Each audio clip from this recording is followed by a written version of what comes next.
Faster on the beat, let's get it.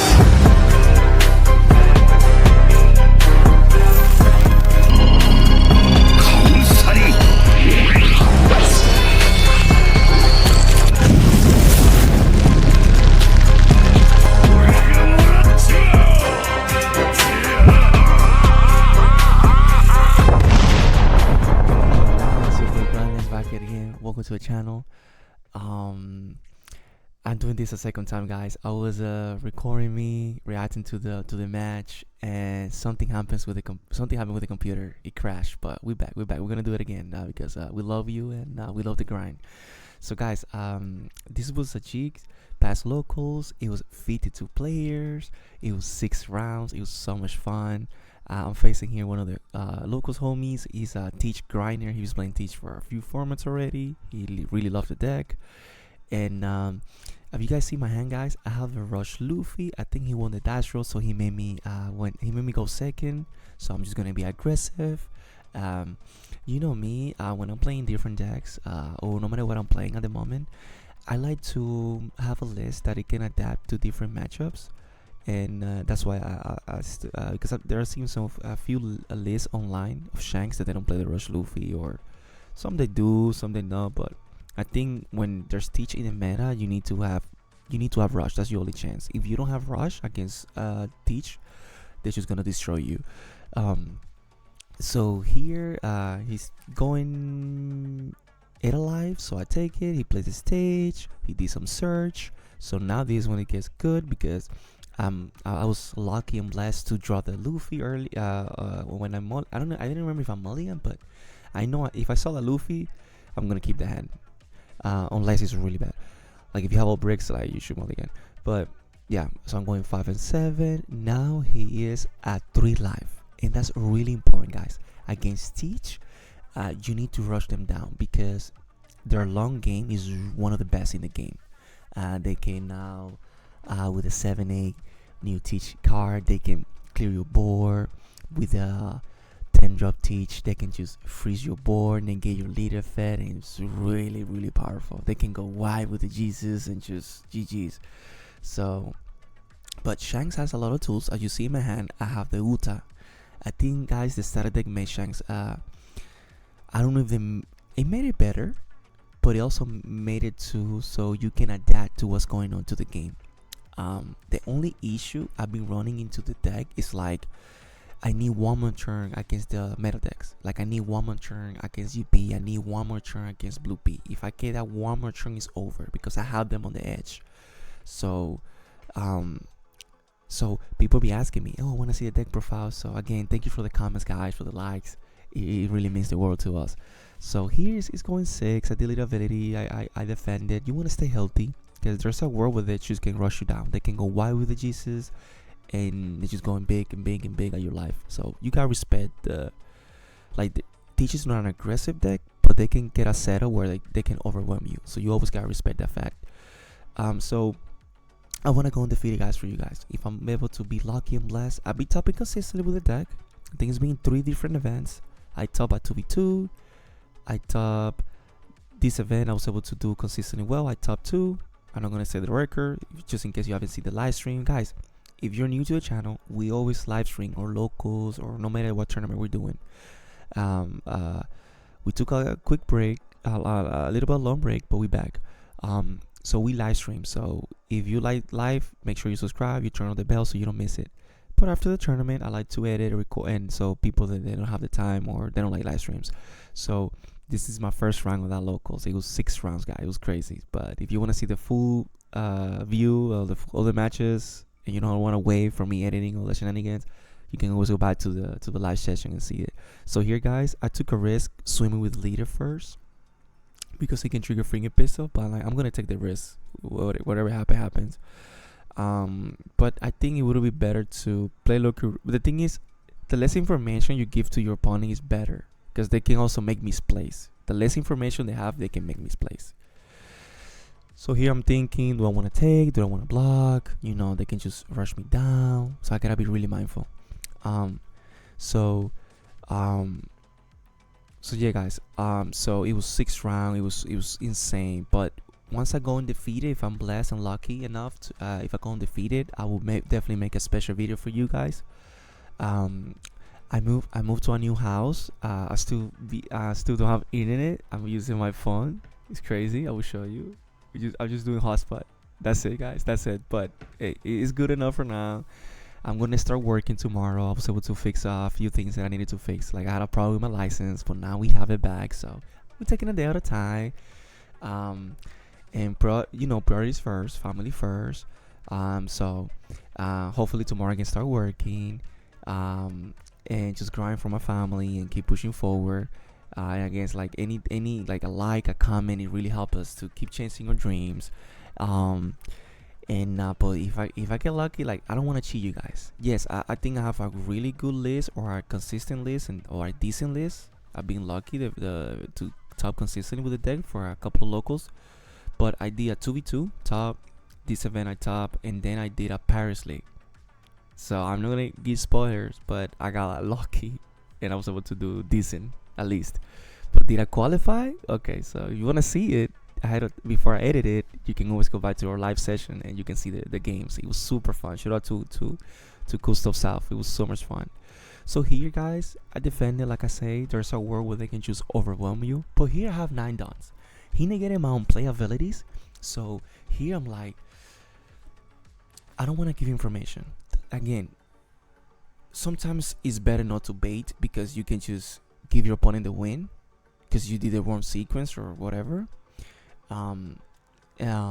So I always try to be a consistent player. So I'm always analyzing things, how to be efficient. It doesn't mean I'm always going to make the right decision, the right read, or I'm always going to have the right cards to do that. But for the most part, I try to be an efficient player with my plays. It's all about consistency. So I go 5. I say, again, the less dons you commit, the better for you as a player. I know I can play the Namjo Shanks for 6 dons, but I don't want to give that information away. So I believe I have a 9 Shanks. So since he controls, so if you guys don't know, in the starter decks, Shank got support, right? So that 9 that one right there, the last card in my hand, if your opponent control a 8k base power character, you can play this card for 6 dons, basically. For 6 dons. That's insane. So he negated my own play. That card has an on play effect. On play, if your leader is Red Hair Pirates, he gains 2,000 for 2 turns. Insane. So he gave me a 2k for the 5 alive. Let me try. I want to remove the pressure. I need to respect the board. Sometimes you have to. That's the thing. Sometimes you need to adapt and ignore the board. But at that moment, I didn't have a crazy board. I'm like, let me poke. Give me a 2k. You know, if he would have defend the first hit, if he would have take the first if he would have took the hit, I would have got alive. But since he gave me a card already, I'm like, let me go again. So guys, for 9 dons, I play a 10k and a 4 and a blocker, because that Uta says that's a new card in the starter decks too. That Uta says if you control a 10k character, so it doesn't matter if it's no base. If you have an 8 cost, a Riley, and you put 2 dons, or a Dragon and you put 1 don, you can still play that card for 2 dons. She's a 6 cost, but if you control a 10k on your board, you can play her for 2 dons. That's insane. That's what you call power creep. That's the future One Piece. I'm a 9 cost, but if you have the requirements, you can play him for 6. Oh, I'm a 6 cost, but if you have the requirements, you can play him for 2. Come on, guys, that's crazy. That's crazy. So here he plays the 10 drop. He's negating my lead ability, so I tried to do lead ability, but he said, no, I negated your leader ability. I was like, oh yeah, you're right.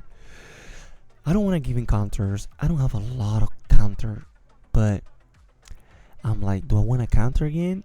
I took it because I have blockers on board. If I didn't have if I didn't have 2 blockers, I would have given another 2k. But also it's good to take those hits because I need more answers. I need more cards in my hand. So yeah. So here, guys, it's not looking bad for me because he doesn't have Jesus on board. I have a good board. Now I'm turning that face down because I need to remember this card cannot attack. You know, sometimes we make mistakes by not realizing, oh yeah, you negated this, you know. So I gotta be mindful. And I was saying because this is the second time I'm doing this commentary, I was saying in the other video that, guys, I'm a guy that I love the vibe. I love to compete. I love to go to competitive tournaments, but I'm always gonna prioritize the vibe, and I love to support stores that I don't care if they're big or small. I just care about their vibe, and like Jeeks, I'm so happy for them. They got 52 players. It was 54. They say, I'm sorry, you guys, we're not gonna be able to get. The cap is 52. We don't have enough seats, so hopefully they can get more tables in the future and all that shenanigans. But it's a beautiful store. If you're from the Waterford Lakes area, Orlando, Florida, go check them out. They do their locals every Wednesday at 7 p.m. So here I go. I should have maybe went 5 with Lucaru first, now that I think about it. But I mean, if he kills my blocker, I kill the ogre, and at least he has less pressure, I guess. He draws, yes, but less pressure. But here it's time to ignore the board. It's time. And also you can be like, he didn't negate my own place, so I can play another 9 cost Shanks for 6 tons and play a 4 cost blocker. But the reason I didn't play that Shanks because I don't want to give information to him. I have cards like Rogers. I have cards like 5 Alive. I have cards like Dragon. He didn't get my place. I can do the Residons. And I have cards like the 10 drop. So he does have a lot of cards in hand. So he needs to be also mindful. He needs to respect my 5. Because if he doesn't respect that, I can just play a 10 and the game's over. And I have there's a world where I play the 10 drop Shanks and pop the yeah, so good. I'm a 7k for 2 turns, and I'm gonna play another blocker, and that blocker is gonna be at 6k the next turn. So, there's a world where like, yeah, I pop the 8k, but I'm a 5k, 2 life. He can pressure my life, even if I survive. I don't know. Like, I'm not saying that would be a bad play, but it's more efficient for me to be a 7k. It makes this math way harder. I have 2 blockers active. It's just, oh, he does liberation. That's disgusting. That was really good for him. I was like, let me read that card rookie. There's no way, man. Come on, bro. Yeah, I have 5 characters. He has 3. Good for him. I mean, that's what the card says. If your opponent has 2 or more characters than you or something like that, you can kill a 6 base and a 4 base. Oh my, and lower. Oh my god, it was really good for him. Like, I was really ahead of him, and that, like, okay, but I'm a 7k leader. I have 3 2ks, and next turn I'm gonna have, he has 1 life and maybe 1 card, 2 cards in hand, so it's looking really good for me. If I would have played the Temdro Shanks, I would have only 2 blockers. He kills them. I'm a 5k leader, and probably he math me out. There's a world, maybe not, because I had 3 2ks, but all those things you gotta think. Because I know they have cards like the 4 cost event that negates and kill a 4 less, I think, right? Something like that. So you gotta be mindful. Me having 2 blockers, like, you need to commit 8 dons or 6 dons to get rid of my blockers, and then I can math you out with my 2ks. So you gotta be really mindful. And here he needs to commit. He's going for my Lucaru, I think, but I'm gonna let it die. I'm thinking every decision matters, guys. Of course, if I'm taking 5 minutes to do a search, okay, maybe that's solo playing, but be thoughtful, be mindful. Yes, be you gotta learn how to make efficient like really good decisions through the game in an efficient way. You don't want to take forever because you don't want to lose to time, but it's good to take your time if it's a considered time. Like, it's okay. Like, it's okay to think. And here he's just scooping because he knows the 2 tendrils, I can just math him out. 1 life, 1 blocker, I can just math him out. So be mindful of your decisions. Like you guys see, you want to see rush. I was a little bit scared because I only saw the 5 cost Luffy. I was playing 3 in that tournament. I only saw 1. I played 2 dragons currently, I think, in that tournament too, and I only saw 1 rush. So that was scary. But thankfully for me, he didn't establish the Jesus, and I was able to put enough aggression early, and the 9 cut Shanks. The 9 cut Shanks guy, it just gave me extra turns. It just helped me. Oh, you're gonna go for game now? It's hard for you, and that card is amazing. So guys, if you like the content, please Subscribe, comment, like, share. Go check out our description or comments. I have there our Discord. It's open for everybody. Everybody's welcome. And I also have our TCG link. If you buy cards through TCG Player and you want to support the channel, use our affiliate link. It will come a long way to help us. And also, I'm traveling to Dallas, hopefully. So all the little things you guys can do, it will really help me to chase my dreams, go there, create content for you guys.